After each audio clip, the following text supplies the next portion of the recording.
मेरा पति जानबूझकर अपनी विधवा बहन से लड़ाई करता था और उसे रोज पागल खाने छोड़ने की बातें करता था। मेरी ननद मुझे मुस्कुराकर कहती थी कि जब तक इसका राज मेरे पास है तब तक यह कुछ नहीं कर सकता है। मैं हैरानगी से पूछी कि कैसा राज है, तो कहने लगी कि अगर जानना चाहती हो तो हफ्ते की रात छत पर चादर ओढ़कर चली जाना, सब पता चल जाएगा। मैंने ऐसा ही किया और जब मैं छत पर गई तो मेरे पैरों तले ज़मीन निकल गई, क्योंकि मेरा पति और ननद ने तो आज फिर मेरे पति और ननद की लड़ाई बहुत ज़ोर ज़ोर से हो रही थी। मुझे तो समझ नहीं आता था कि आखिर इनका झगड़ा किस बात पर होता है। मुझे कभी भी इनके झगड़े की वजह समझ में नहीं आई थी। एक दिन में 2 बार इनकी लड़ाई होती ही होती थी और हर बार मेरा पति कमरे में आकर गुस्से से यही कहता था कि ये औरत तो पागल हो गई है, इसको तो मैं बहुत जल्दी पागल खाने छोड़ दूंगा। मुझे हैरानी तो इस बात की होती थी कि आखिर यह दोनों भाई बहन हैं, फिर करना क्या चाहते हैं। वो अपनी बहन को पागल क्यों कहता है और नफरत भरी नज़रों से क्यों देखता है, जो कि वो भी उसके सिवा इसका दुनिया में और कोई नहीं है।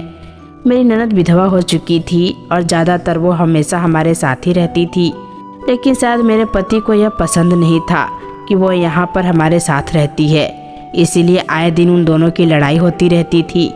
हैरत वाली बात तो यह थी कि मुझे अभी तक उनकी लड़ाई की असली वजह पता नहीं चली थी कि आखिर वो किस बात पर लड़ते हैं। मैंने कई बार अपने पति से पूछने की कोशिश की तो वो हमेशा यही कहता था कि छोड़ो, वो तो पागल हो चुकी है, बस किसी दिन मेरा दिल किया तो मैं इसे पागल खाने छोड़कर आ जाऊंगा। और जब कभी मैं अपनी ननद से पूछती कि दीदी आप मुझे बता दो कि आप बहन भाइयों में इतना ज़्यादा प्यार होता था, अब ऐसा क्या हुआ है कि आप दोनों एक दूसरे की शक्ल भी नहीं देखना चाहते हो और वो तो आपको पागल खाने छोड़ने की बात करते हैं, तो मेरी ननद मुस्कुरा देती और कहती थी कि तुम फिक्र मत करो, वो मुझे तब तक इस घर से बाहर नहीं निकाल सकता जब तक उसका राज मेरे पास है। वो मेरा बाल भी बांका नहीं कर सकता। मुझे इस घर में शादी करके आए हुए 5 महीने हो चुके थे। यह शादी मेरे माँ बाप की मर्जी से हुई थी। मैं शादी से पहले अपने पति और ननद को नहीं जानती थी। मेरी शादी तक वो शादीशुदा थीं और अपने घर में खुश होकर रह रही थीं।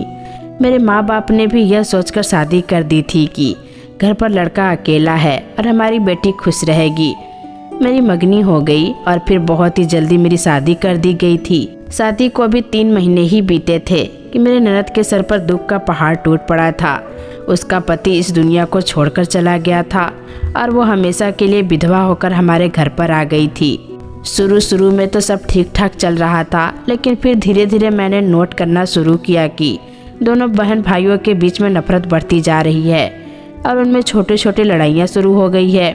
पहले तो मुझे लगा कि शायद मेरा पति हमारी प्राइवेसी को लेकर डिस्टर्ब है और इसी वजह से उसे अपनी बहन का यहाँ पर आना अच्छा नहीं लगा, लेकिन मैंने उसे यकीन दिलवाया कि मुझे तुम्हारी बहन के आने से कोई प्रॉब्लम नहीं है।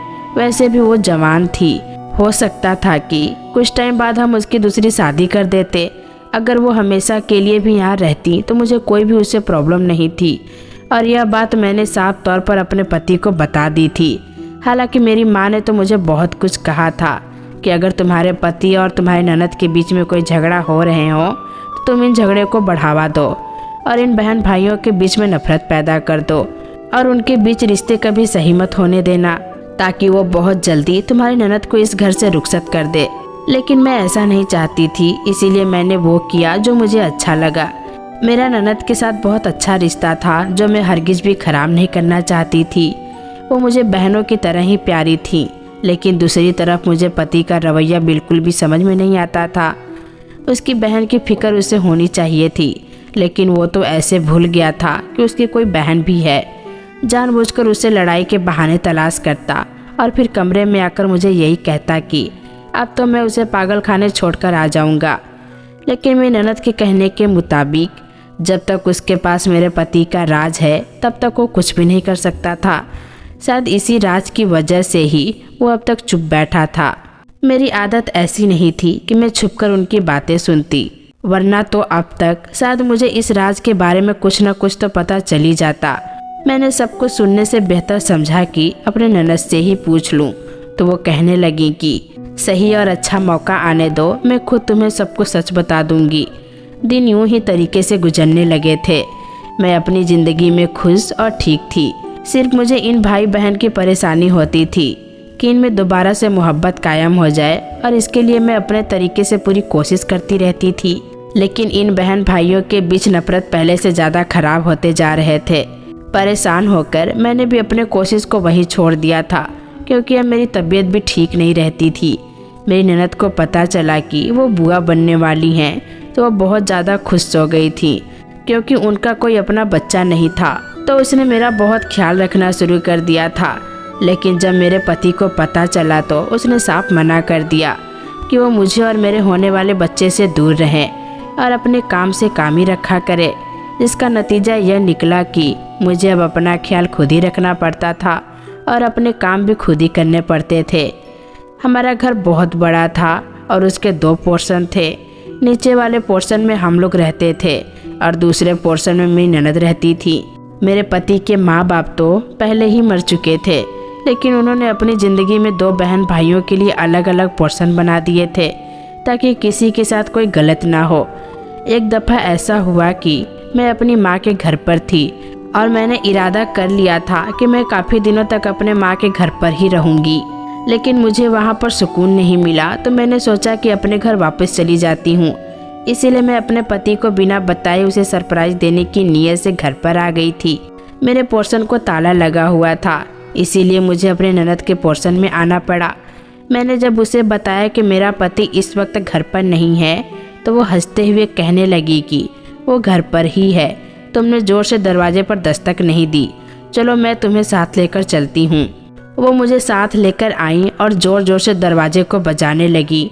तो 1 मिनट में ही दरवाज़ा खुल गया और मेरे पति का चेहरा नज़र आया। वो मुझे देखकर काफ़ी घबरा सा गया था। मेरी ननद मेरे कान में कहने लगी कि देख लो, तुम्हारा पति तो घर पर ही है। वो खुद तो चली गई, लेकिन मुझे अपने पति को देखकर कुछ शक हुआ कि वो इतना घबरा क्यों रहा है।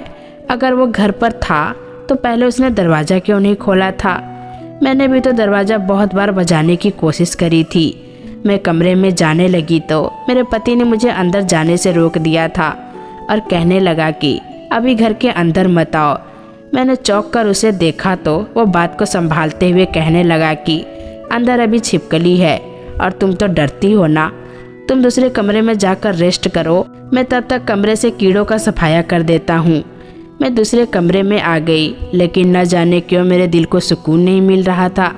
मुझे लग रहा था कि कोई न कोई बात तो ऐसी ज़रूर है जो मेरा पति मुझसे छुपा रहा है। मैं शाम को अपने पति से चोरी अपनी ननद के पास गई और उससे पूछा कि अब तो मुझे वो राज बता दो जो राज मेरे पति का तुम्हारे पास है, क्योंकि अब तो मुझे भी लगने लगा है कि ज़रूर कुछ न कुछ तो गड़बड़ है और वो मुझसे कुछ छुपा रहा है।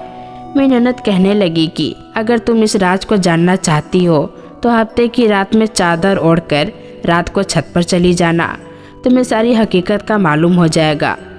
मैं बेचैनी से हफ्ते की रात का इंतज़ार करने लगी। 3 दिन के बाद हफ्ते की रात आ गई थी और इस रात मैंने रोज़ के मुताबिक दूध नहीं पिया था, क्योंकि मेरी ननद ने पहले ही मना कर दिया था।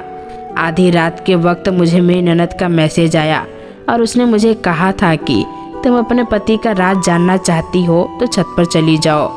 मैंने जल्दी से अपना चेहरा छुपाया और भागते हुए छत की तरफ बढ़ी। मेरे दिल में तरह तरह के ख्याल आ रहे थे कि न जाने ऐसा कौन सा राज है जिसकी वजह से मुझे छत पर इस तरीके से जाना पड़ रहा है।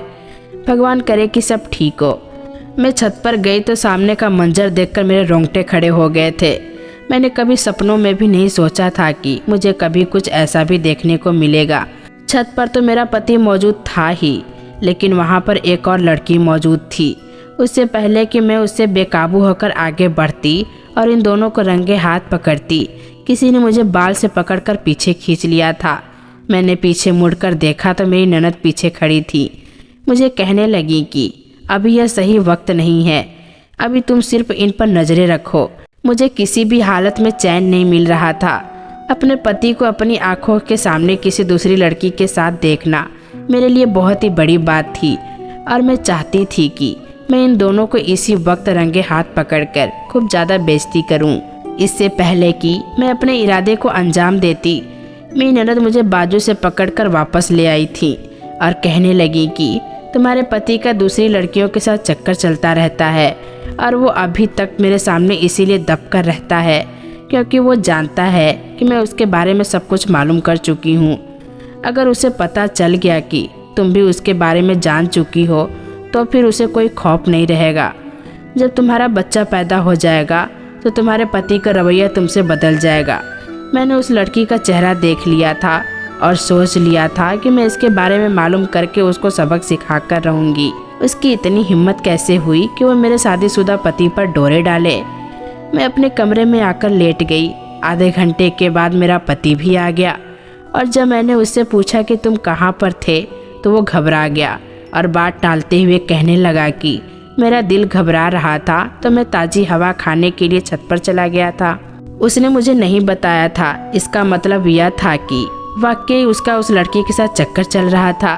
फिलहाल मैंने अपने पति को बातों ही बातों में जता दिया था कि अगर उसका किसी लड़की के साथ चक्कर हुआ तो मैं उसे माफ़ नहीं करूँगी। उसका यह फ़ायदा निकला कि अगले हफ्ते के लास्ट में वो छत पर नहीं गया था और कमरे में ही रुका रहा। अब तो उसकी अपनी बहन के साथ लड़ाइयाँ भी बहुत कम हो चुकी थी, बल्कि ना होने के बराबर हो चुकी थी।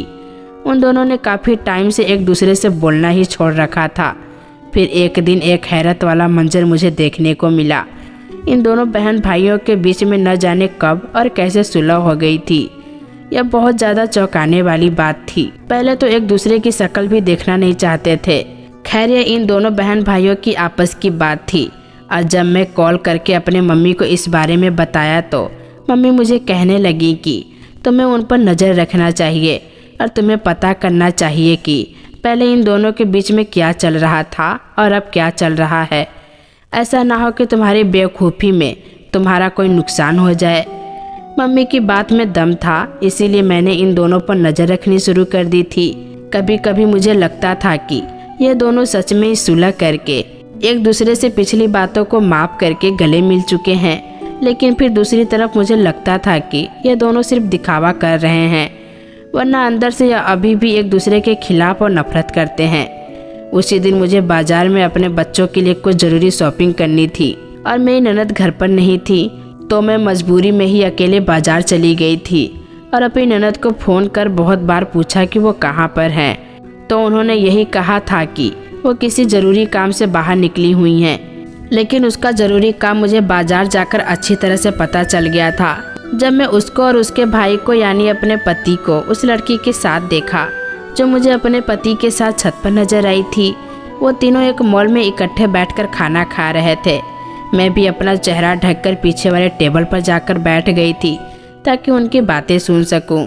मेरे जाने के 5 मिनट बाद ही वो लड़की उठकर वहाँ से चली गई थी, लेकिन मैं इन दोनों की काफ़ी बातें सुन ली थी। वे ननद मेरे पति से कह रही थी कि मैंने तुम्हारी बीवी को अब तक तुम्हारे किसी राज के बारे में नहीं बताया है और अब मैं तुमसे यही चाहती हूँ कि तुम जितना मेरा हिस्सा बनता है उतना मुझे दे दो। तुम सारा हिस्सा अकेले नहीं ले सकते हो। मेरा पति कहने लगा कि ठीक है, मैं समझ गया हूँ, मैं तुम्हारे हिस्से की पूरी रकम तुम्हें दे दूँगा। मैं तो शुक्र करता हूँ कि तुम मेरी सगी बहन नहीं हो। उन दोनों की बातें तो पहले मुझे समझ में नहीं आई थी कि वो एक दूसरे से किस हिस्से के बारे में बात कर रहे हैं, लेकिन यह सुनकर कि वो एक दूसरे के सगे भाई बहन नहीं हैं, मेरे तो कदमों तले से ज़मीन ही निकल गई थी। यह वो क्या कह रहे थे? क्या इन लोगों ने मिलकर मुझे धोखे में रखा हुआ था? लेकिन मुझे इन धोखे में लेने का क्या मकसद हो सकता है? ये लोग मुझसे ऐसा क्या हासिल करना चाहते थे? मेरे पास तो कोई बैंक बैलेंस या कोई प्रॉपर्टी भी नहीं थी जिसको बेचकर या आपस में आधी आधी कर लेते। मैं तो एक गरीब घर से आई थी और ना ही मैं अपने साथ लाखों करोड़ों का जहेज लेकर आई थी। तो फिर यह किसी लड़की को बेहद बेवकूफ़ बनाने की बातें कर रहे थे। कहीं इस लड़की को तो नहीं जो अभी यहाँ से उठकर गई थी? आखिर वो भी तो थोड़ी देर पहले इनके पास बैठी इस गेम प्लान का डिस्कस कर रही थी।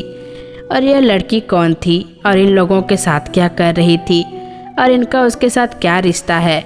यह सवाल मुझे चैन नहीं लेने दे रहे थे और जब तक मुझे पता नहीं चल जाता तब तक मुझे सुकून नहीं मिलने वाला था। मैं उनके उठने से पहले चुपचाप वहाँ से उठी और अपने घर पर आ गई थी। थोड़ी देर के बाद वो दोनों भी घर वापस आ गए थे। पहले तो मेरा दिल किया कि मैं इन दोनों से साफ साफ पूछ लूँ, लेकिन फिर मुझे कुछ मुनासिब नहीं लगा, इसीलिए मैं चुप रही। मेरी ननद क्योंकि एक होशियार औरत थी, इसीलिए उसने मेरे चेहरे के बिगड़ते असर को नोट कर लिया और मुझसे पूछने लगी कि सब कुछ खैरियत तो है ना। मैंने बहाना बनाते हुए कह दिया कि मेरी तबीयत वैसे भी खराब हो रही है। वो कहने लगी, तुम ठीक तो हो? मुझे ऐसा लगने लगा था कि मेरी ननद भी यही चाहती हैं कि मैं घर से निकल जाऊं और अपने भाई की शादी वो इस दूसरी लड़की से करवा देंगी। अगर ऐसा ना होता तो वो उसे हंसकर बातें क्यों कर रही थी। पहले तो उसने अपने भाई से रिश्ते खराब कर रखे थे और इसीलिए मुझे उसके चक्कर के बारे में भी बता दिया था। और जब इन दोनों की सुलह हो गई है तो वो अपने भाई का साथ देने लगी थी। मुझे कुछ भी करके अपना घर बचाना था, इसीलिए मैंने सबसे पहले तो उस लड़की को ढूंढना था ताकि मैं उसको अपने पति से दूर रख सकूं। कुछ दिनों के बाद मैं फिर से दोनों बहन भाइयों को बाहर जाते हुए देखा। मुझे शक हो गया और मेरे दिमाग में आया कि ज़रूर वो उस लड़की से मिलने जा रहे होंगे। मैं भी उनके पीछे पीछे जाने लगी थी कि आज मैं उन दोनों का पता करके ही रहूँगी, आखिर इनके बीच में क्या चल रहा है। पिछली बार तो मुझे ऐसा लगा था कि वो लड़की जैसे बहुत ज़्यादा होशियार होगी, लेकिन जैसे ही मैंने उस लड़की के साथ दोनों को देखा तो मुझे हैरत का झटका लगा कि वो लड़की तो रो रही थी और इन लोगों के सामने हाथ जोड़कर कुछ कह रही थी।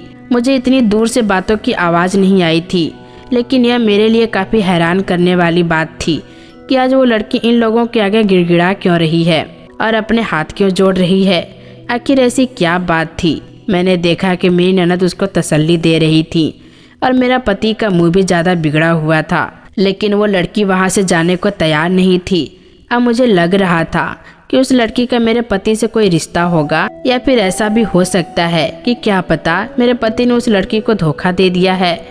पहले उसके साथ नाजायज संबंध बनाया हो और अब उसे छोड़ने की बातें कर रहा हो। अब मैं और ज़्यादा सोचकर अपनी तबीयत खराब नहीं करना चाहती थी। मेरे सब्र का घड़ा भर चुका था, इसीलिए मैंने सोचा कि मुझे इन दोनों के पास जाकर के सीधा पूछ लेना चाहिए कि आखिर मामला क्या है। मैं जल्दी से आगे बढ़ गई और उनके पास पहुंच गई। मुझे वहां पर देखकर मेरे पति और ननद के चेहरे का रंग उतर गए थे। वो दोनों घबरा गए और पूछने लगे कि मैं यहाँ पर क्या कर रही हूँ। मैं उस लड़की को गौर से देखते हुए कही कि अच्छा है कि तुम मेरे पति के साथ चक्कर चला रही हो। वो लड़की सुनकर घबरा गई और ना में सर हिलाकर कहने लगी कि नहीं, ऐसी कोई बात नहीं है, मैं तो अपने किसी काम से यहाँ पर आई थी और आप अपने पति को समझाओ कि वो मेरा काम कर दे।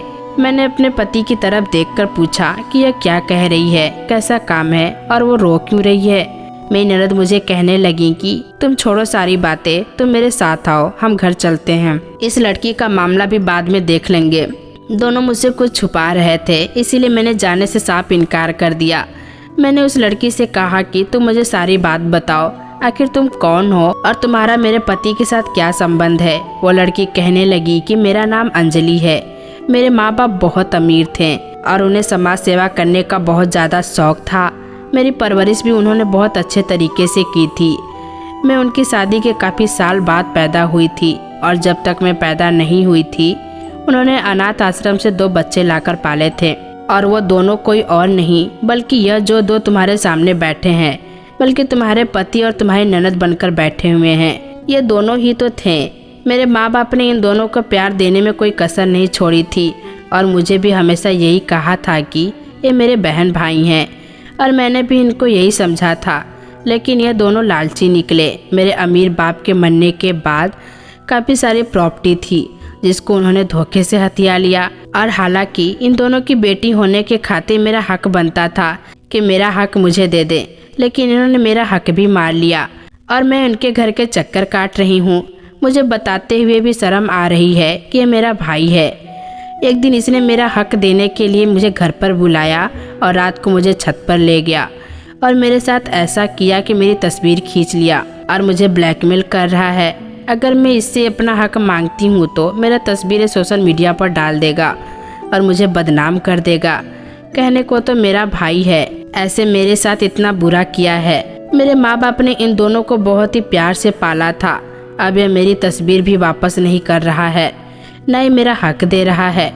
यह बात सुनकर तो मेरे पैरों तले ज़मीन निकल गई थी कि जिस आदमी को मैं अपना पति कह रही थी वो इतना गंदा इंसान भी हो सकता है। लेकिन मैं भी बहुत ज़्यादा होशियार थी। मैंने उनके पास जाने से पहले ही अपने मोबाइल की रिकॉर्डिंग ऑन कर ली थी और जो सब कुछ मेरी ननद ने बताया था और जो सब कुछ मेरे पति ने मान भी लिया था वो सब कुछ रिकॉर्ड हो चुका था।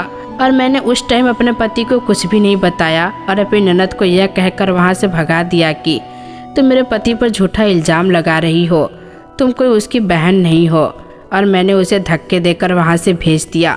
जब मैं और मेरा पति घर पर आ गए तो मैंने अपने पति से कहा कि मुझे बहुत ज़रूरी काम है, मेरी मम्मी की तबीयत बहुत ज़्यादा ख़राब हो रही है, मुझे वहाँ पर जाना है। और मैं घर से बाहर आ गई और फिर मैं पुलिस स्टेशन चली गई और मैंने सारी हकीकत पुलिस वालों को बता दिया। मेरे बयान के बाद पति और ननद को पुलिस ने गिरफ्तार कर लिया और जो मेरी सगी ननद थी उसे पुलिस ने ढूंढ लिया और उसका हक उसे दे दिया। और मैं अपने पति से तलाक ले ली और मैं अपनी ननद के साथ इस घर में अकेली रहती हूँ। तो दोस्तों, कैसी लगी ये कहानी कमेंट बॉक्स में ज़रूर बताइएगा। फिर मिलेंगे दोस्तों अगली वीडियो के साथ, तब तक के लिए अपना ख्याल रखना।